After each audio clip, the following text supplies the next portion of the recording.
En cualquier caso, yo quería decir que, bueno, que para mí es un placer y un honor, las dos cosas, estar aquí inaugurando, en la tercera inauguración de una retrospectiva a la obra del que es para mí uno de los cineastas más inclasificables y más libres y más insobornables del cine español.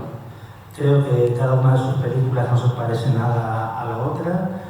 Creo que el cine que hace y la actitud que él tiene ante el cine, sobre todo ante la relación entre el cine y la vida, es única en nuestra cinematografía y sus películas son auténticas joyas que merecen ser descubiertas. Por eso es un placer que la Filmoteca haya tenido esta iniciativa y que estemos aquí para glosar y sobre todo para celebrar la obra de alguien como Fernando Melinero. Claro, la gente allí, la industria estaba en el mercado, se proyectaba en el mercado del festival, en el marché, y teníamos un par de pases. Y no teníamos agente de ventas, ¿no? Todavía no teníamos agente de prensa, no teníamos nada, fuimos como un happy end, ¿no? Por inexperiencia y bueno, por actitud ante la vida equivocada, ¿no? Para lo que es la industria.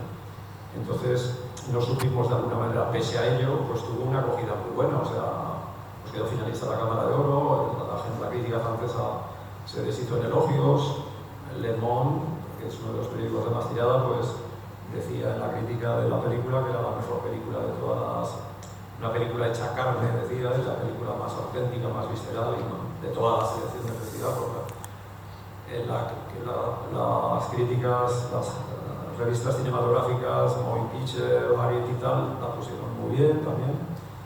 Lo que pasa es que, bueno, pues en España me encontré con que de repente, la noche de la proyección del estreno en Cannes, el director del laboratorio, donde se había hecho el proceso de laboratorio, y gente de la profesión y de la industria, había sido tal el éxito de público en la proyección que el teatro se vino abajo, de aplausos y lo que entusiasmó a la gente, no sé por qué, pero bueno, eso sucedió, lo vi. Y entonces esa noche, por el paseo de la clase y en los bares y en los restaurantes, todos los españoles venían a fotografiarse conmigo. Y no. Al día siguiente salió la crítica en El País, que la pusieron a parir, en el diario 16 también y tal. Y esa noche ya nadie se quería fotografiar conmigo, de los españoles. Entonces empecé a entender cómo funciona el mundo, ¿no? Sí, pero muy tarde, porque ya tenía 35 o 36 años. El mundo del cine y la vida también, en general. Bueno, la vida todavía no sé cómo funciona. Sigo siendo... Bueno, han pasado ya casi 30 años, la película pues ha ganado un estatus de culto, un estatus de película, bueno, de ese calificativo tan maldito a veces, que es película maldita o película para reivindicar o... Sí, pero porque tú la conoces sí. Y mucha gente la conoce y dice, no, tú es una película de culto y tal, pero la mayoría de la gente le hablas de ella y no tiene ni idea, no la conoce. No, pero eso es lo malo que hay las películas de culto, porque si fueran películas mayoritarias no serían de culto. Aunque ahora la gente dice que, bueno, ahora parece que cualquier cosa es una película de culto. ¿Pero qué es mejor, hacerlas de culto o de inculto? Pues no sé. Pero yo, en mi foro interno, sé que de alguna manera he sido, y no sé si sigo siendo, vanguardia. Vale, sí, me la tiene un poco rollo, pero es que es verdad. O sea, yo cuando hice esta película, todavía en Las von Trier no se habían inventado lo del dogma. Vale, esta película no es dogma, pero se aproximaba mucho ya a esos postulados.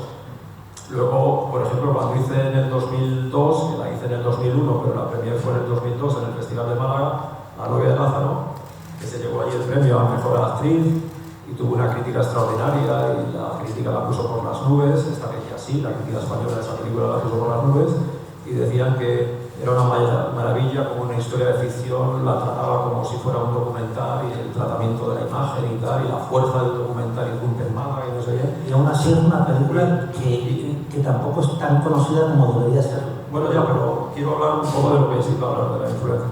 Y entonces, esa película la hice, toda la película yo cámara en mano, en el 2001.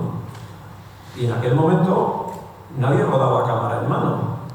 Vale, sí, lo hicieron muchos años antes en la Nouvelle Vague y en el Free Cinema, pero en principios del siglo XXI nadie rodaba cámara en mano. Ahora todo el mundo roda la cámara en mano, o sea, estuve en Málaga, mucha gente de la industria, productores, etcétera, decían, está de puta madre la película, está muy bien y tal, joder, pero la próxima pon un trípode. Pues resulta que, quieras o no, a partir de entonces la gente llamaba y querían hacer películas en un tono tan hiperrealista y tan naturalista como La novia de Lázaro, cámara en mano y que se aproximara al documental, que ahora casi todas las películas de las nuevas realizadoras o nuevas directoras catalanas las hacen así. Las hacen con actores naturales, que ahora está de moda hacer películas con actores naturales.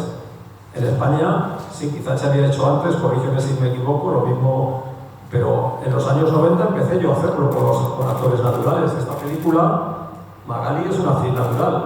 La cogí en la... bueno, no os digo dónde la cogí, pero me refiero que no era actriz, y creo que Villa, o sea... pero no solo ella, yo tampoco, bueno, yo estudié cine, estudié teatro, estudié muchas cosas y tal, pero tampoco era un actor profesional al uso, y damos el pego. Pero no solo nosotros, hay muchos más actores, y de hecho, a lo largo de mi carrera he vuelto a trabajar con actores naturales continuamente, y ahora lo estoy haciendo también, hasta cierto punto, y ahora está de moda eso también, o sea, luego hay cosas que... Esta película, bueno, luego pronto les daremos la palabra, pero bueno, hay relaciones entre mujeres, de amor, de sexo, de tal. Lo filmé en el 94, ahora es normal hacerlo, pero entonces, vamos 29 años atrás, no lo hacían. Hay escenas de sexo entre ellas, en la playa, tal.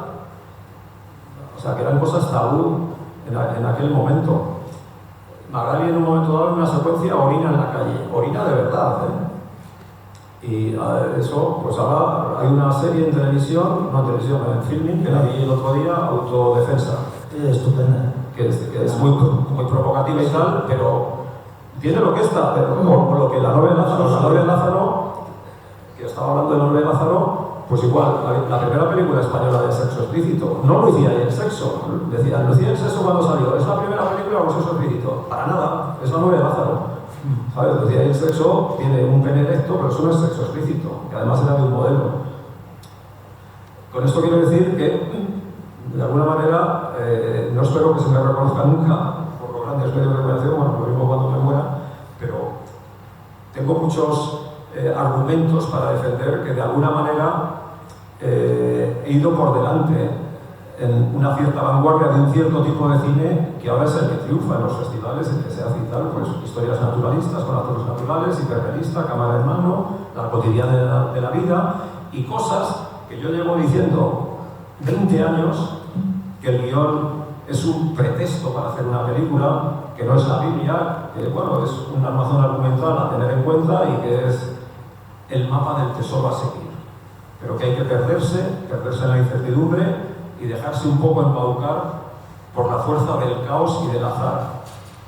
Lo llevo diciendo 20 años, pues ahora resulta que los cineastas de moda lo están reivindicando, lo están diciendo y les hacen panegíricos y tal. El otro día vi no sé dónde, en Dama, organiza ahora un seminario con Manuel Martín Conca que me hizo mucha gracia porque dijo, joder, dice exactamente lo mismo que yo llevo diciendo 20 años. Que es el mapa del tesoro, pero hay que perderse porque es mejor no saber a dónde vas a llegar, porque esa incertidumbre te va a mostrar cosas en el camino que tú no acertabas a entrever y que vas a descubrir y que tienes que estar atento a la vida, a la película que se acaba manifestando para estar atento y coger todo lo que te interesa para eso que tú quieres contar. Lo que pasa es que, claro, llegar a eso es la hostia. Lleva un mogollón de años y de experimentar y de estar a la contra de todo lo que se hace del cine, que va a los Goya y todas estas movidas. Sí, hablo como un proscrito, ¿vale? Pero que no pasa nada. No me he muerto de hambre. Una de las cosas que más me fascinaba y atraía de ella, que es algo perverso lo que voy a contar, pero bueno, tampoco he dicho que sea ningún ángel, pero una de las cosas que más me gustaba de ella es que nunca sabía si decía la verdad o mentía. O sea, era un juego de ambigüedad y de confesiones y de cosas que te contaba, te narraba de su vida, de cualquier cosa, de lo que había hecho, de lo que no había hecho, de con quién había estado, que siempre todo lo que decía lo ponías en duda. Le daba o sea, hacía de la ambigüedad arte. Años después, leyendo, o no sé si fue antes, no lo sé, pero la de Hanna Sigula, esta actriz alemana que fue musa de Fassbinder y que es una mujer, una actriz maravillosa, leí una cosa que decía con respecto al misterio, ¿no? Y el arte. Decía que lo más importante del arte es alcanzar esa conciencia del misterio, ¿no?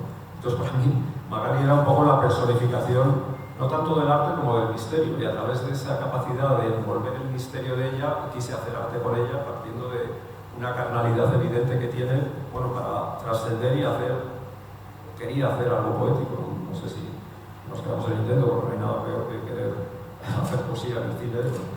Es una pretensión, es como la perfección. Nunca debes de buscar la perfección porque siempre acabarás estrellándote, ¿no? Como decía Jean Renoir a sus alumnos, no busquéis la perfección, es una mala consejera, ¿no? Y Magali representó en su día una comunión personal y fílmica evidente, que también es un reflejo de lo que se ve ahí. O sea, nuestra forma de trabajar y de adentrarnos también en el personaje pues era muy epidérmica. O sea, acabamos teniendo también nuestras más y nuestros menos, acabamos teniendo una relación de amor-odio fascinante. Y cuando finalmente aparece, viene con 2 guantes de boxeo y me tira un guante y me dice: ¿has boxeado alguna vez? Digo, no. Y dice: pues venga, ya va siendo hora. Y me puse el guante y empezamos en el salón a pelear, Magali y yo. Pues bueno, ese fue un poco la metáfora de lo que ha sido nuestra vida, ¿no? Entonces, si tenéis oportunidad y podéis venir, creo que es el día 28, va a venir ella también a presentar la película y puede ser muy interesante también como complemento de esta. Siempre me ha parecido que poner límites a la creatividad es absurdo, ¿no? Y estás limitándote y eso va en contra de la obra que estás generando. No hay que poner límites a nada, ¿no? Y entonces yo siempre he estado abierto a enriquecer o a mejorar o a crear o a adentrarme en otros territorios o coger otros nuevos caminos. Nunca me ha dado miedo, ¿vale? Eso quizás es temeridad, pero desde el principio opté por ese camino.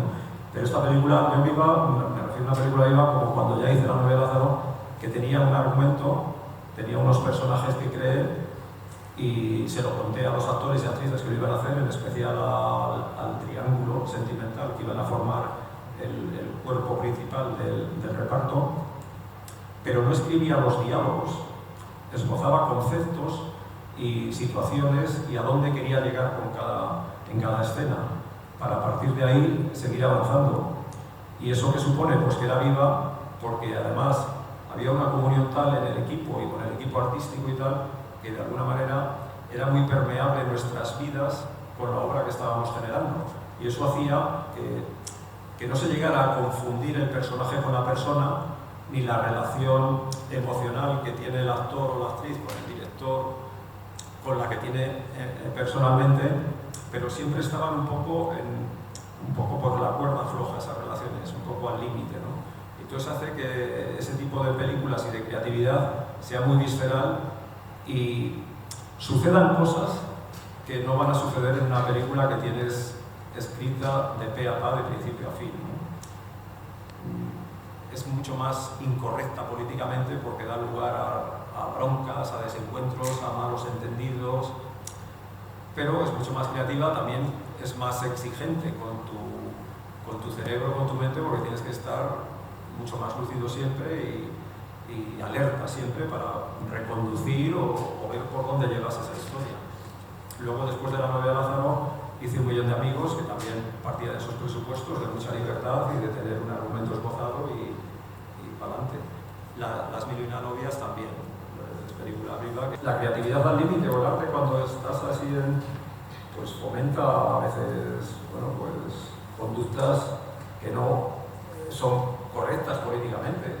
Y bueno, pues no pasa nada, porque casi siempre es en aras de un bien mayor, que al fin y al cabo es la película, ¿no? Porque yo hay una cosa que escuché una vez a Elías Querejeta que me gustó mucho y luego con el tiempo he comprendido que tenía razón, que los protagonistas de las películas no son los actores, ni el director, ni nadie, es la película.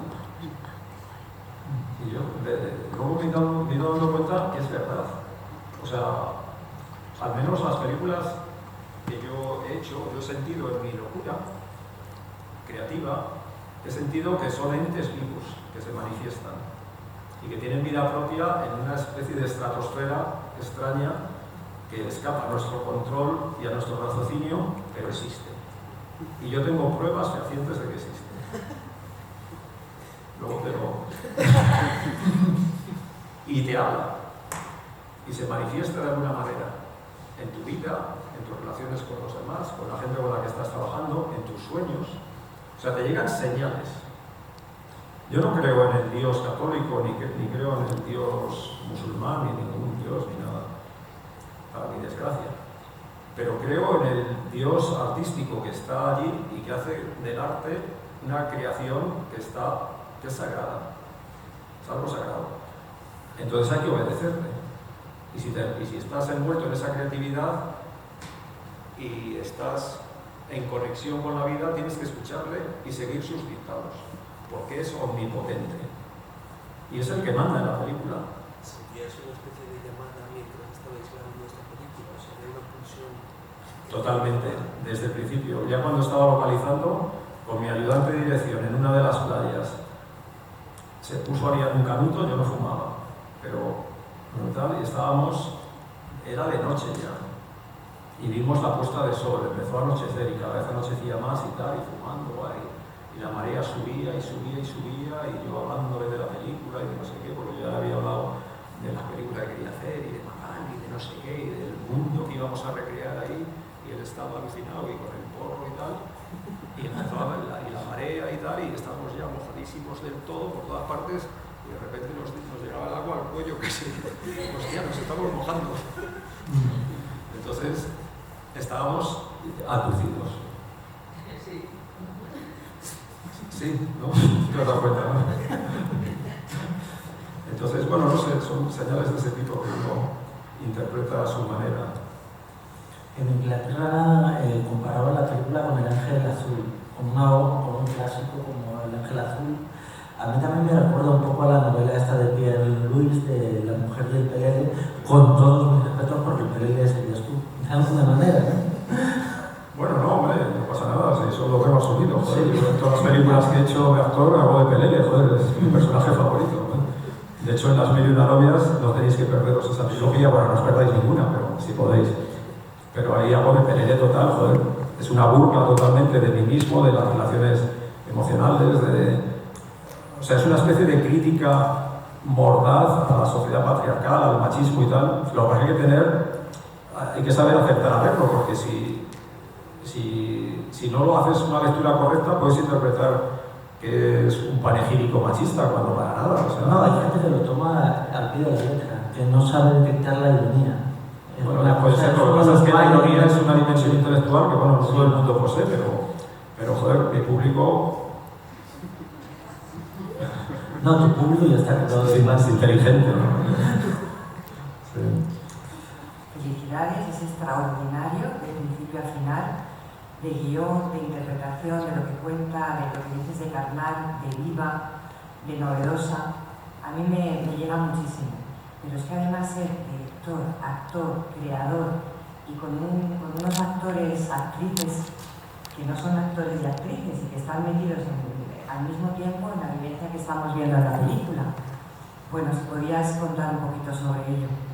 Yo cuando me he otorgado a mí mismo un papel es porque, honestamente, porque yo soy el primero que no va a ir en contra del proyecto ni de la película. Entonces, cuando me he otorgado ese papel es porque consideraba que era la persona más adecuada para hacerlo. En esta un poco también por la relación que yo mantenía con Magali, que no es exactamente la relación que hay aquí, pero sí que era una relación de seducción mutua, de tira y afloja, de jugar en el que yo efectivamente hacía un poco el papel de Pelé en la vida también. O sea, el cine no es el teatro. En el teatro, obviamente, no puedes poner en pie sobre el escenario una obra que no tengas requete ensayada. Pero es que el cine tiene una impronta, tiene una magia que es muy diferente a cualquier otro medio de artístico, ¿no? Y desde luego muy diferente al teatro. Entonces tiene una impronta del momento que hay que saber captarla y hay que estar ahí. Y si estás con la cámara, mejor. Y seguramente cuando tienes muy ensayadas las escenas, las secuencias y tal, eso no se acaba. No sé si aquí hay actores y actrices, no sé si compartís este punto de vista, porque muchas veces las cosas realmente buenas salen cuando está la cámara. O sea, esto lo tengo más que comprobado. No es cuando estás ensayando en tu casa. Nada. Eso está bien. O sea, yo no reniego de hablar del personaje, claro que sí, eso hay que hacerlo. Pero tomando un café, tomando cañas, cenando, comiendo, lo que sea. Conocer al actor, que él te conozca a ti, ser permeables, ser sinceros, conocerse, porque al fin y al cabo son las herramientas humanas y espirituales que vas a usar, entre comillas, para que tu creación y tu idea trascienda. Entonces es necesaria una comunión, un rigor, para que haya una comunión de identidad y de una puesta en común en aras de algo, ¿no? Y eso se consigue muchas veces sin necesidad de ensayar, hablando. Porque si ensayas mucho, pierdes, no sé, no, a mí nunca me ha gustado, o sea, respeto. Es que cuando estás cámara en mano y estás tú con el visor, potencias la interpretación del actor y la actriz hasta límites exacerbados. Porque eres tú el que, como dice una vez en Málaga presentando una película, digo, yo filmo como respiro. Y lo dije de verdad, porque lo siento así cuando estoy grabando. Y mucha gente de la que dice, joder, pues se va a morir, pues se va a entrar una... Pero digo que potencia la interpretación porque tú, que eres el alma de no el alma, eres el medium y el que sabe un poco más o mejor que nadie lo que quieres contar y tal, y el que ha estudiado con los actores, actrices y tal, el que los conoce mejor y tal, y el que conoce la búsqueda de los conflictos de cada personaje, entonces de repente buscas el ángulo mejor, cámara en mano, para la novia de Lázaro está llena de momentos de esos que gracias a todo eso, a dirigir yo y a llevar yo la cámara, se llevó el premio de interpretación en Málaga a Claudia Rojas, que está espectacular porque yo estaba con la cámara y buscaba el mejor resorte de intimidad y de proximidad y de miradas o de emotividad de ella. Entonces eso los cámaras, con mi respeto para los cámaras, no lo hacen. Ellos se limitan a que salga no sé qué. O sea, no les pagan para captar la emoción en crudo. No es su misión. En cambio, el director es lo que tiene que hacer. Y si estás con la cámara, pues mejor. Nos están echando. Sí, creo que tenemos... creo que nos estamos pasando de hora. Muchísimas gracias. Bueno, si te quieres tú, Fernando. Muchas gracias a ti, Pablo, también por moderar el coloquio. Y muchísimas gracias a todos por asistir a la película. Y no os perdáis ninguna de las otras películas de Fernando, que os aseguro que merecen muchísimo la pena, tanto como esta. Muchísimas gracias a todos.